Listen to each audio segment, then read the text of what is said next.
Disruption, network effects. Network effects are generally thought in terms of platforms that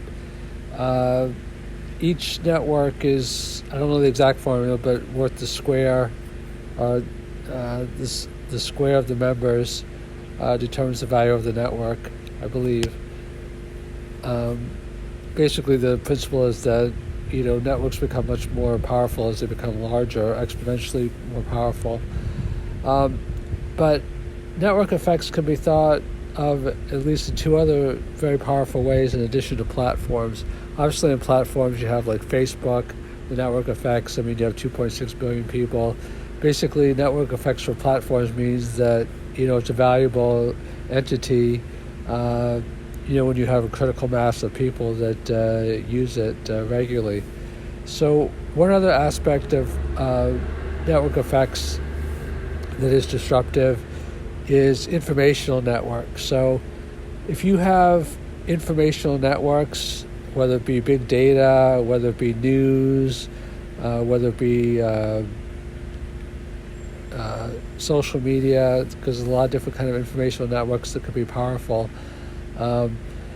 then that is a disruptive network effect as well. Because if your information is 10% better, and then you apply it to network effects, square that, it can give you, 10% squared better results.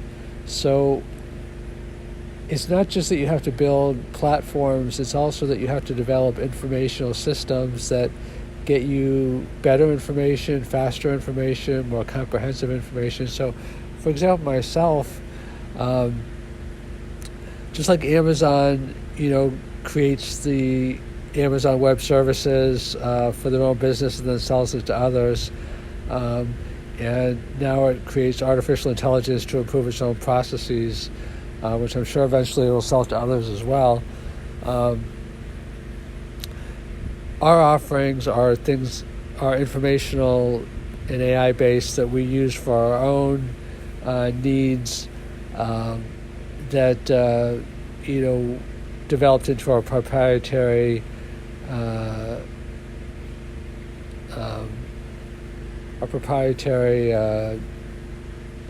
offerings for our own business, and that we also license to others.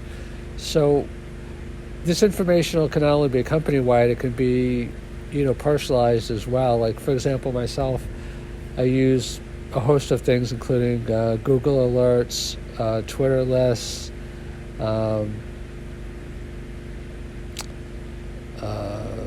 quite a few other, things, different websites like TechMeme and others to kind of like aggregate, consolidate learning information. And then there's ways, once you have all those streams, to kind of organize it and synthesize it so that in a short period of time you can get actionable information about the keywords and topics and systems and ideas that are most important to you.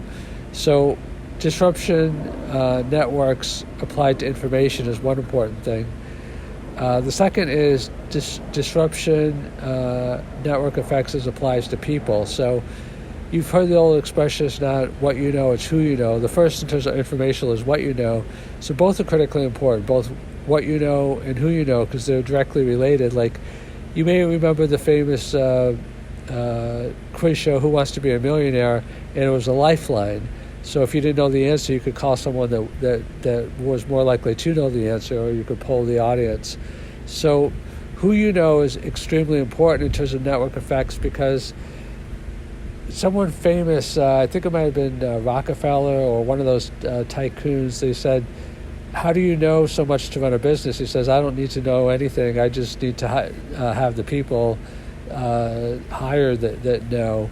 And that is a critical fact. I mean, whether it's a company or whether it's a personal network, it's not so much that you need to know things individually yourself. I mean, it is good to have basic information because you need to supervise people and know if the information they're giving you is bad or not, or what degree of confidence you have in it. So you have to be kind of an expert yourself.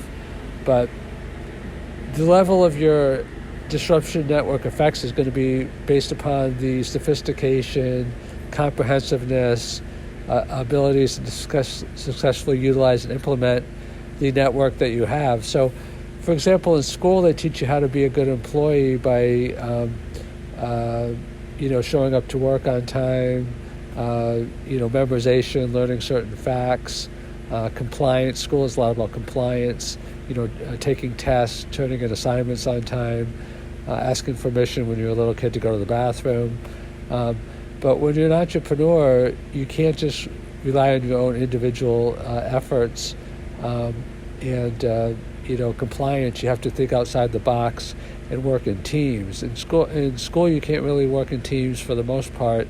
Maybe on some projects, because that's considered cheating if you get the answers from other people. But in business, your success is determined by getting answers from other people.